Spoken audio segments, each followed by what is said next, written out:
Place au magazine du dimanche et comme annoncé, nous sommes avec le directeur général du Fonds de prévoyance de la police nationale. Merci monsieur le commissaire d'avoir accepté notre invitation. Merci à vous. Première préoccupation, qu'est-ce que le Fonds de prévoyance de la police nationale? Merci et je voudrais profiter de cette antenne pour dire merci à la RTI de permettre aux policiers de s'exprimer sur ce qui est l'action sociale qu'ils mènent. Le Fonds de prévoyance de la police nationale est une mutuelle sociale, une mutuelle de prévoyance qui permet aux policiers de se prendre en charge. Et nous allons justement marquer une courte pause pour suivre cet élément de Sita Soro, commenté par Kone Pagasoro, qui plante véritablement le décor. Créé le 27 juillet 2000, à l'instar du Fonds de prévoyance militaire, le Fonds de prévoyance de la police nationale, FPPN, est une société de secours mutuel et de prévoyance sociale fondée pour pallier les insuffisances de l'État de Côte d'Ivoire vis-à-vis des agents de la police. Le FPPN a pour mission les investissements à but social, l'aide en cas de décès et d'invalidité, la couverture médicale et la mobilisation de l'épargne. Ces objectifs essentiels sont amener les policiers à pratiquer l'assurance obligatoire qui comprend la couverture médicale et l'allocation invalidité-décès. Le fonds veut également pousser à une épargne facultative. Les cotisations obligatoires du fonds donnent droit à certains services, dont la gratuité à 100% du suivi de la grossesse jusqu'à l'accouchement de la conjointe, du paiement d'une allocation de décès et la garantie d'une prise en charge médicale totale en cas d'hospitalisation. Toutes ces prestations sont assurées par le fonds pour près de 140 000 personnes, composées de 18 000 policiers et ayant droit. Les ressources du FPPN sont constituées exclusivement des cotisations des policiers, soit 5% de la solde de base, des dons et des legs de personnes physiques ou morales. Aujourd'hui, le FPPN a à son actif un siège, un hôpital et des terrains nus urbains. Il a également aidé plus de 2350 policiers à acquérir des biens immobiliers. Depuis le 4 avril 2014, le Fonds de prévoyance de la police nationale a une nouvelle direction. Celle-ci a entamé des réformes en vue d'améliorer les conditions de vie de ses agents. Monsieur le directeur général, notre reporter vient de le dire, il y a une nouvelle direction qui a entrepris des réformes depuis 2014. Qu'est-ce qui n'a pas marché par le passé? Il est difficile, madame, de juger ses contemporains. Je pense que nos anciens, nos aînés ont posé les jalons de cette mutuelle et il nous appartient de transformer ce qu'ils ont posé comme acte pour le bonheur des policiers de Côte d'Ivoire. Qu'est-ce que vous voulez corriger aujourd'hui alors? Ce que nous voulons corriger, c'est la bonne gouvernance. Nous voulons que le fonds soit gouverné de la manière tracée par le président de la République, c'est-à-dire la bonne gouvernance. Il nous faut gouverner au mieux des intérêts des policiers de Côte d'Ivoire. Comment le fonds fonctionne? Le fonds a d'abord une assemblée générale composée actuellement de 225 délégués. Le fonds a mis en place un conseil d'administration qui a désigné le directeur général que je suis à 75% du conseil d'administration. Le fonds est contrôlé par une commission de contrôle et de surveillance dirigée par un général. Le fonds est véritablement bien tenu. Mais le fonds est appuyé par un comité médical. Un comité médical qui assure, n'est-ce pas, la régularité de la prise en charge des policiers de Côte d'Ivoire et de leurs ayants droit. On l'a dit tout à l'heure dans le reportage, mais nous allons revenir là-dessus, vu son importance. Vous revendiquez aujourd'hui combien d'adhérents? Comme on l'a dit, il y a presque 18 000 policiers. Donc les 18 000 policiers sont obligatoirement les adhérents du Fonds de prévoyance de la police nationale. Comment se fait l'adhésion? L'adhésion, elle est obligatoire. D'accord. Dès que vous êtes policier, votre statut de policier fait que vous êtes adhérent au Fonds de prévoyance de la police nationale parce qu'il y a un certain pourcentage qui est prélevé sur votre solde de base pour pouvoir, n'est-ce pas, gérer donc ce volet de santé. Ça nous amène à parler du droit d'adhésion pour chaque corps. Il est unique. Unique. Comme je le dis, D'accord. c'est un pourcentage qui est prélevé sur votre solde de base pour pouvoir, n'est-ce pas, assurer les prestations que le fonds offre aux policiers de Côte d'Ivoire. Et justement, vous allez nous parler de vos prestations Nos prestations, c'est la prise en charge à 100% à 100%. du policier hospitalisé, du policier malade hospitalisé. C'est la prise en charge à 100% de la grossesse jusqu'à l'accouchement. Et c'est la prise en charge presque à 100% du policier blessé en service commandé. Pour mieux comprendre, nous allons prendre un exemple, un cas pratique. Qu'est-ce que je gagne, moi, policier, en adhérant au fonds?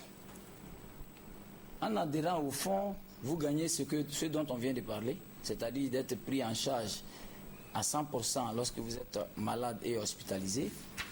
Mais en même temps, vous gagnez à être assisté, n'est-ce pas, pour vous permettre de prendre, d'acquérir, n'est-ce pas, le logement. Pour vous permettre d'acquérir le logement, pour vous permettre, je dirais, d'assurer les frais funéraires des policiers, de leurs ayants droit.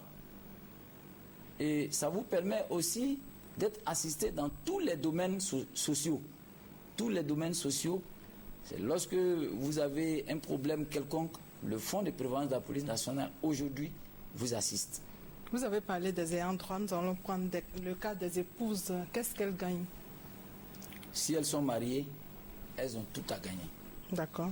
Par exemple, lorsque un policier décède, ce qu'il a cotisé au fonds, ça nous permet de reverser 50% de ce qu'il a cotisé au fonds à son épouse et de répartir au prorata du nombre d'enfants les 50 autres pourcents sur le nombre d'enfants qu'il a. Mais si cette épouse a comment vous appelez ça, des enfants mineurs, elle encore gagne la part de ses enfants mineurs. Qu'est-ce qui vous différencie des autres fonds, par exemple le fonds militaire? Et il n'y a véritablement pas de différence entre le fonds militaire et le fonds de prévoyance de la police nationale. D'ailleurs, c'est notre grand frère, c'est sur le fonds militaire que le fonds de prévoyance de la police nationale est né, de par le ministre et par l'info. Mais à la différence, par exemple, de la MIGFC, c'est que le fonds militaire et le fonds de prévoyance de la police nationale permettent d'accéder à la propriété immobilière. Qu'est-ce que vous avez fait depuis que vous êtes aux commandes? Votre bilan? Il est difficile de faire soi-même son bilan, mais je peux dire que depuis que nous sommes là et les policiers me regardent, nous avons beaucoup fait. Vous avez assisté, quoi, par exemple? Vous avez assisté à la prise en main de tout ce que nous avons comme assiette foncière. D'accord. Vous avez vu que nous avons doté, n'est-ce pas, l'hôpital de la police nationale d'ambulances. Nous sommes en train de chercher des partenaires pour permettre aux policiers d'accéder à la propriété immobilière. Nous sommes aujourd'hui en train de courir un peu partout pour que le policier, n'est-ce pas, se sente beaucoup plus à l'aise. Nous sommes en train de faire en sorte de doter la police nationale d'un hôpital digne de ce rang. Votre premier souhait aujourd'hui est que les policiers vous fassent confiance. Sur quelle base? En 2 lignes? Vous savez, j'ai parcouru toute la Côte d'Ivoire pour battre campagne. D'accord. Les policiers savent que je suis en train d'exécuter progressivement ce que je leur ai promis. Voyez-vous, j'ai mis les policiers qui travaillent au Fonds de prévoyance de la police nationale à la direction générale, je les ai mis en tenue pour corriger l'accueil. J'ai promis aux policiers que je vais remplacer les ambulances que nous savons que nous avons par des ambulances médicalisées. Je suis en train de le réaliser. Vos agents viennent là-bas, ils voient que le ravalement de nos clôtures ont été extrêmement faits. Nous avons procédé au toilettage des bureaux et nous avons renouvelé tout ce qui est avance de prise en charge médicale des policiers dans presque toutes tous les CHR et hôpitaux généraux de Côte d'Ivoire. La perspective aujourd'hui, pour vous, c'est quoi? Mes perspectives, c'est de faire en sorte que le policier soit heureux.